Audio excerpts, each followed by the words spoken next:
So, ito yung lunch ko for today. Train ng Japan. Papuntang Harry Potter.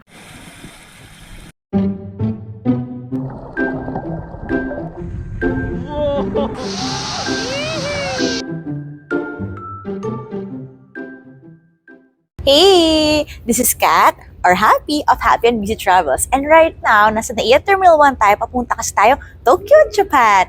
Ang Japan, isa sa mga favorite destinations ko, as in talaga. Kasi may Hello Kitty, masarap ang Japanese food, and kung ano-ano. At saka mabait ng mga Japanese people. Tsaka feeling ko ay belong, kasi medyo weird yung kulay ng buhok natin and yung aking mga get up. So ngayon, nagulat ako kasi nasa NAIA Terminal 1 ako ngayon, 12 midnight. Ang konti ng tao. Ina-expect ko sobrang daming tao kasi Holy Week ngayon, walang pasok, long weekend, di ba? So, hindi rin naman siguro to dahil sa fuel shortage or ano. Kasi, kung alis ka ngayon ng Holy Week, long weekend, most probably, dati pa lang nakabuka na ng ticket mo, di ba? So, mura pa yun dati. And wala pang fuel surcharge or whatsoever. Ngayon pupunta tayo sa Tokyo, Japan. Ano ba ang kailangan mong documents para makapunta ng Japan? Unang-una, kailangan mo ng tourist visa. So, i-discuss ko yun in a separate video. Aside sa Japan visa, syempre kailangan mo ng passport, hotel booking, airplane tickets. Tapos kung first time mo sa bansa, dala ka ng COE para sure. And bank certificate na rin kung kaya mo kumuha. Ngayon, ang kasama ko si Chris. Dapat 4 kami actually, kaso hindi na nakasama yung dalawa. Gusto ko naman sana sa i-tour sa Japan, yan. This is actually kasi may 3rd time na yata, pero first time ko mag-cherry blossom sa Tokyo. So, I'll bring you with my tour ngayon and I'll show you kung ano yung mga meron sa Tokyo, Japan. As a first timer, kasi ito tour ko si Chris as first time niya sa Tokyo, Japan. Nakapag-Osaka na kami dati, pero first time niya sa Tokyo. Okay? Gaano ba katagal ang flying hours papuntang Tokyo, Japan? Or papuntang Japan generally? From the Philippines, abuti ka ng 4 hours to 5 hours. Depende po yan. So, magkataka ka ano? Kasi pag nakita mo yung ticket mo, like sa amin, alis kami ng Philippines ng 4 a.m. Pero darating kami doon ng 10 a.m. Bakit more than 4 hours siya or more than 5 hours? Kasi ang Japan ay advance ng 1 hour sa Philippines. So, yung 10 o'clock sa kanila, 9 a.m. sa atin. Ganyan. So, pagdating mo doon, di ba, yung 4 a.m., ito yung 4 a.m. Philippine time, 10 a.m. pagdating mo doon, ay Japan time na. Ganun po. So, I'll see you later sa Tokyo, Japan!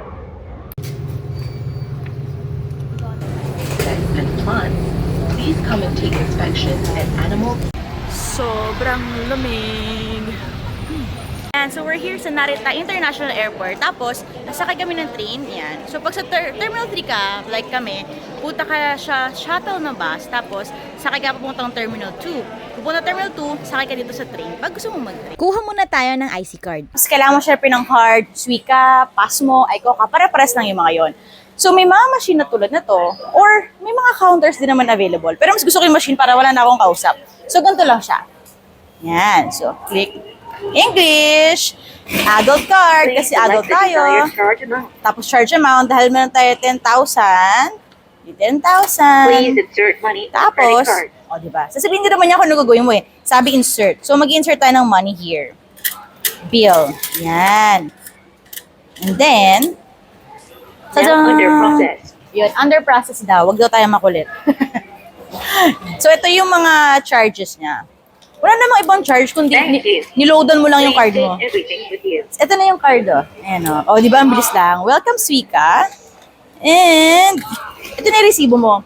It's important na i-keep mo yung receipt mo kasi ito yung katibayan na nag-load ka sa card mo. Sometimes kasi syempre, hindi naman natin may iwasan na nagkakaroon ng error yung card. Pero, ayun, pwede mo siya pakita na, ayan, nag-load ako, ganyan. Pagbili mo na ng Skyliner ticket sa Klook, dito ka kukuha. Dito may papalitan yung QR code. Dito mo mismo kukunin yung actual ticket, tapos pwede ka nang proceed sa train. Papasok ka lang dito sa Keisei Line Narita Airport Terminal 223 blah blah blah. And kailangan natin pwede naman yung IC card, pero kasi may ticket tayo eh. So yung ticket natin, isusuksok natin siya dito. At huwag kalimutan ko rin sa dulo. Thank you. And then, let's go! Yan. So, dito tayo sa Keisei Main Line. Madaling i-follow naman kasi maraming signs dito sa Tokyo, Japan. Yun yung isa sa mga nagustuhan ko eh. Diba? Kasi importante kapag nag-travel ka, yung may mga signages para hindi ka maligaw. Kahit na sobrang daming signages, at least may makikita ka, di ba, kung saan ka papunta. So, tayo ay number 7. Ito yung car number 7. Mapasok kami sa Skyliner. Kasi alis ito ng 10:37. Then, hanapin natin yung 11B. 11B. So, ayan, nandito na kami sa KC Skyliner. KC Skyliner na train. And papunta kami sa Street Akubo Station para iwan yung aming mga bags.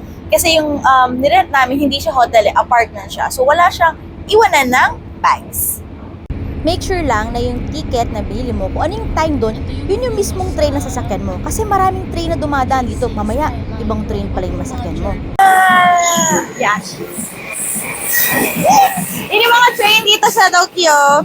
So, dahil naka-apartment kami, or Airbnb, ganyan, walang iwanan ng bag sa apartment. So, sa mga hotel kasi usually meron eh. So, nagharap kami ng coin locker. So, this is the coin locker na madali naman yung instruction niya. So, ganito lang siya. Siyempre, uhanap ko muna ng cash. Dito na yung big maleta ko eh. Tinesting ko na siya kayo na. So, ngayon, tong small maleta naman dito. Make sure na nakuha mo na lahat ng kailangan mo. Kasi, pag binuksan mo siya ulit, babayad ka ulit. And kailangan meron kang coins in hundreds. Kasi, pag hindi hundreds, hindi kasha dito yung 500 coin nila. And hindi sila tumatanggap ng ibang coins. Meron naman mga coin machine, pero kami, nag-vending machine na lang kami. So, nakabili na rin kami ng drinks. So, yan. So, ito siya. Open mo. Lagyan mo yung bag mo. Yeah. O, diba? Sakto. Tapos, close mo. Pay mo yung, dahil small siya, 400 nakalagay. 1, 2, ay, nababawasan siya. 3, 4. Yan. So, pag okay na, yung key, i-turn mo counterclockwise and get the key. Ganun lang. Yan. So, dito na ako sa Hello Kitty. Hello Kitty store. Sanrio. Dito muna kami pumunta. Mamaya na kami mag-lunch. Siyempre, importante si Hello Kitty bago yung lunch, diba? Cute!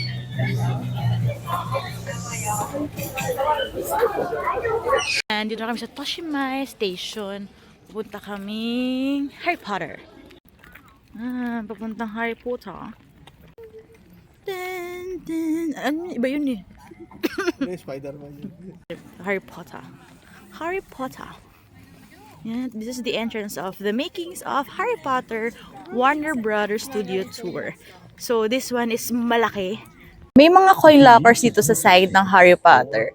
Kasi hindi pwede yung mga large suitcase, large bags, at saka mga drinks, ganyan. Hindi pwede sa loob. Tcharan! So, syempre, nag-beast tayo. Dala-dala ko siya. And yung mga extra mga gamit, pwede dito sa mga lockers sa Harry Potter. So, para malak siya, kailangan mo ng 100 yen. Ibabalik din naman sa ito, Mia. So, first, lagyan mo ng 100 yen mo dito. Sara mo siya. Close mo. Kuha ng susi. Don't forget your keys kasi later dito tayo sa 32. Let's go! So, andito tayo sa The Making of Harry Potter Warner Brothers Studio Tour. So, this one is para siyang studio na theme park and pinapakita kung paano yung ginawa yung Harry Potter. So, pag pumunta ka dito, siguro around 1 to 2 hours ang itatagal mo kasi maganda talaga siya and medyo malaki. So, come on! I'll show you! Ang pagpasok mo pala meron ng dragon and ito agad makikita mo. Sa left side, kung gusto mo ng digital guide, pwede ka kumuha dyan. Yan. Pero, hindi na kami kukuha. And dito yung food. Yan. So, this is the food hall. Ang ganda, di ba? Yan. So, dito ka mag-order. Pwedeng self-service, pwedeng sa cashier. Tapos, andito yung mga drinks pag umorder ka ng drinks. Yan. May service water din naman sila. Dito tayo sa food hall. Yung food hall nila awesome kasi para ka talagang nasa Hogwarts, di ba? Yun yung mga floating candles so, sa taas. Ganda. Yan. So, dito yung cashier. Self-service siya. Pero syempre, medyo pricey yung prices ng mga food dito. May mga mura pero hindi rin talaga mura. So, yung menu nila, ayan. Ayan ang menu. So, merong regular na yan, meatball pasta. And merong all-day breakfast, 9/3/4. Ay, hindi pala ako makain ng beans, artichoke, tsaka mushroom, tsaka kamatis. Yeah, so ito yung lunch ko for today, yung all-day breakfast nila na 9 and 3/4. Ito yung, alam mo yung sa Harry Potter na una-una, di ba? Ito yun. Yan. So, parang bitin pala siya for me. Medyo expensive, pero yeah. Yan. So, mamaya kakain tayo ng masarap na dinner somewhere. Pero kung gusto mo ma-experience kasi yung Harry Potter feel, syempre, bibili ka ng food dito. Diba? Okay, that's it. Okay lang naman to ang in-order ko, kaso na-realize ko, ang dami ko palang hindi kinakain dito like the artichoke and mga beans, ganyan. Yung hash brown, okay naman siya, sausage is okay, carrots is okay, at tapos yung toast, okay lang din naman siya. Yan, dahil nabitin ako, kumuha ko ng pizza. Ito yung Kidditch, yan. So, tacos lang siya. Ito, hindi ko alam po ng ball. Tapos, hindi naman siya puro gulay. May mga meat din siya, o yan. May kamatis. Kamatis ba to? Anyway, tikman natin. First, kuha muna ako ng isa.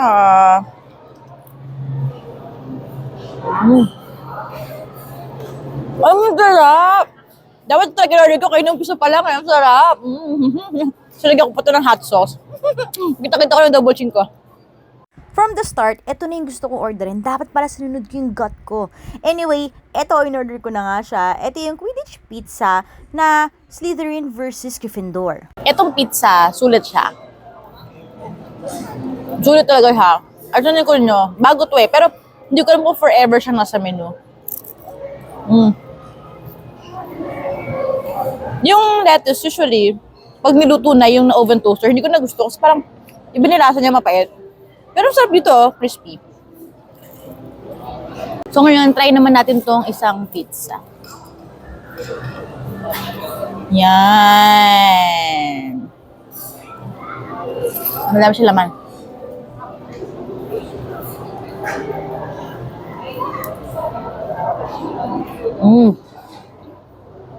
Sarap naman. Siyempre masarap yung may gulay. O diba? Ano tayo? Nag-iiba na. Mas masarap na may gulay ngayon. Nakikita ko na naman yung double chin ko. Tapos pumunta rin kami muna sa store nila. This is the store, mega store.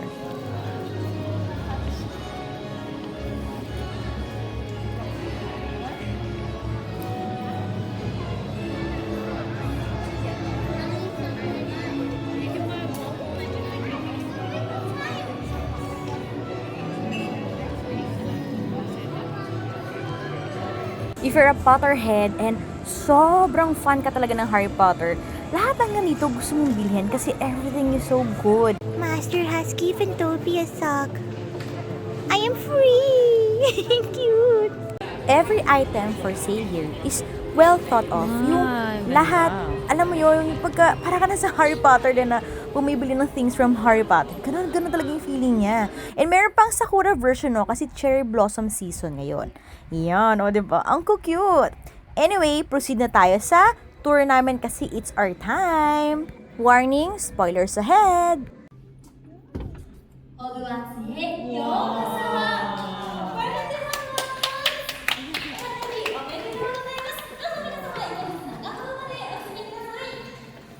Sobrang magical ng start. This is the food hall and yung mga candles din sa top. Then, let's know naman kung saang house tayo mapupunta.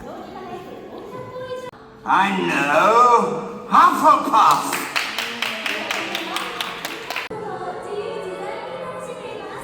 Mga ghost. So, ito yung structure nung mga ginagagawa nila. Ayan! So, ito pinakagusto ko to. Ito na nga ba? Familiar ba kung nasan ako? Oh, ayun. Oh, pak. Ito yung gumagalaw na stairs doon sa Hogwarts. O, diba?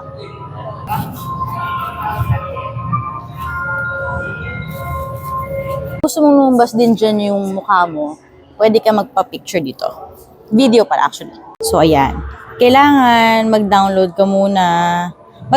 Register dito para magamit mo yung mga, dito, mga freebies. Mga freebies sa videos, ganyan. Sample. Yan, to moving portrait. Para mapunta dyan yung picture mo. Dito, yan. So, stop tayo to start. Tapos, karat dito yung QR natin. Yan yung mga background na pwede mong pagpilian. Yan. Countdown, kailangan bilisan mo. Yan, posing na, posing. Yan, dyan, ganyan. Yan, Wala ka na. Hindi pa, 4, 3, 2, 1 ka ba? Sige, gawin mo yan. Teka, ayan, 1, go! Oo, yan.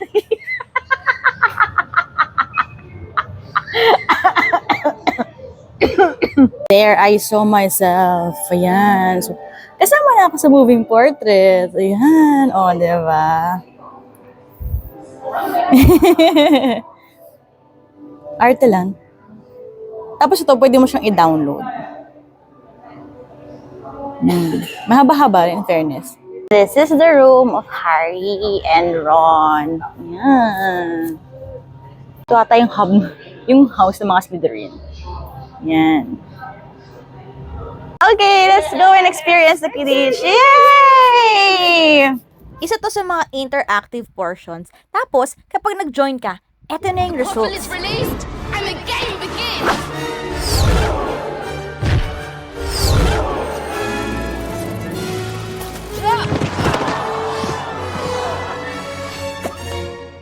He's got the snitch!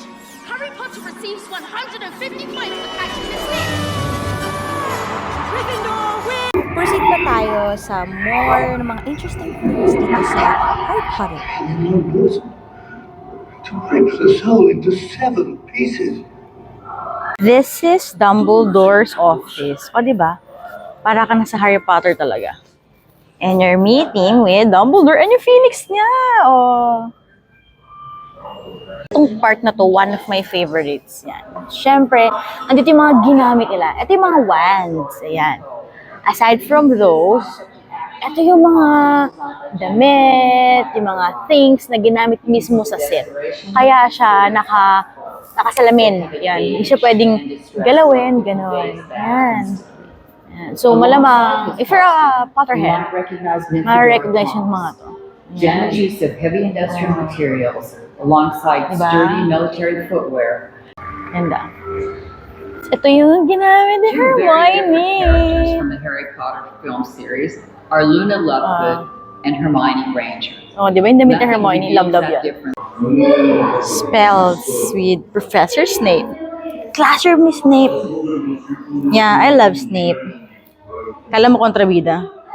Pero siya pala ang dakilang martyr.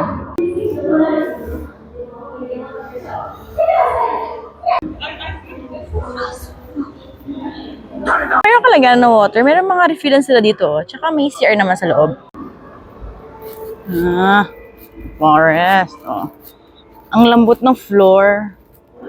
Ay! Hagrid. Hi, Hagrid.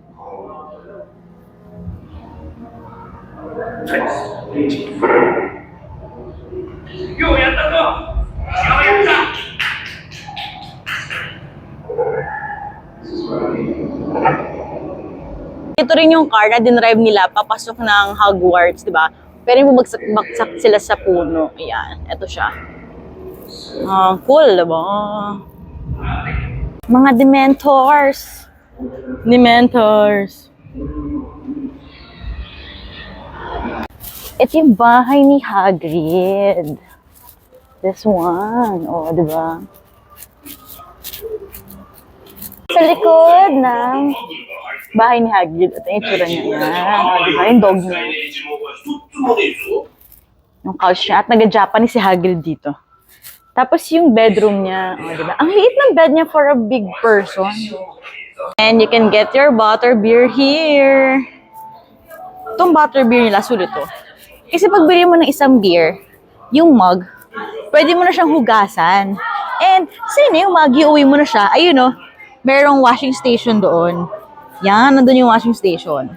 Umiinom, si Chris bumili siya ng butterbeer niya. May kasama pang popcorn. Ano flavor ng popcorn? Caramel? Siguro, no?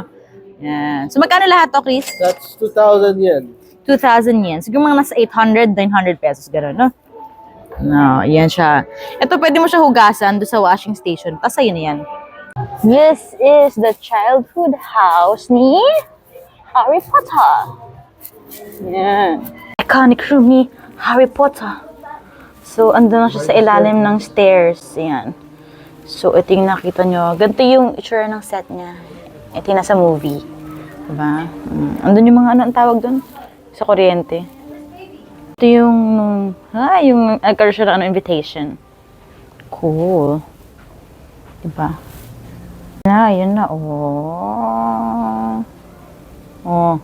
Yan yung bus. Night bus. Usok. Umuusok siya. Medyo against the light eh. Lamig. Yan, so ito yung train, yung express, papunta doon sa Hogwarts. So may pila papunta dito para makapapicture, parang tulad sa mga sa likod ko. Kaso syempre ako, dito lang tayo sa harap. Hindi na pumila kasi medyo mahaba yung pila. Yan, ito yung pagpasok ni Harry doon sa wall, papunta sa Hogwarts Express. Ito yung platform 9, 3 and 4. 3/4. 9 and 3/4 na platform. Yan, di ba ang cool? So pwede ka kumuha ng picture dito. Paano itong picture ng friend ko? Meron ding shop sa gitna ng lahat. Shop dito na malapit sa train. Concentrated siya sa anything about the train and the platform. Yan. Hogwarts Express. Pwede kang paggawa ng journal here na pwede mo ilagay yung name mo. Oh. Pasok tayo sa train and makikita mo yung pagsakay nila Harry sa train. Eh si Harry tsaka si Ron, and the other people.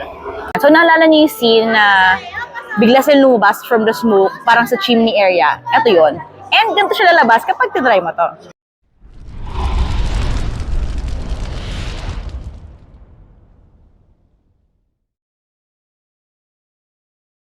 Yan. Remember this scene uli? Ang ganda ng pagkakagawaan talaga nila nito here. Yung pagpasok mo, wow! Ganun agad. May part din, mapakita lahat ng animatronics. Para tulad dito.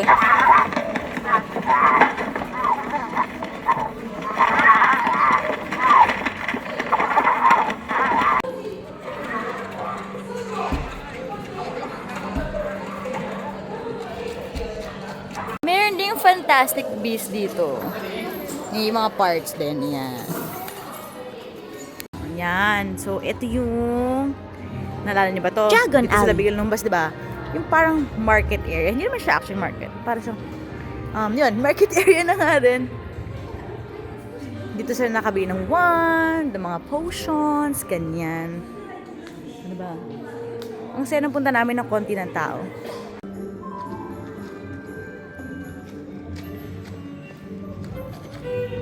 Tapos merong area na pwede kang mapasok doon sa Harry Potter. Hindi nga siya pwede ko na ng video, pero ito yung results.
So, so ito na, pag nakita niyo na yung castle, ito na yung final na makikita for the whole tour, for the whole theme park.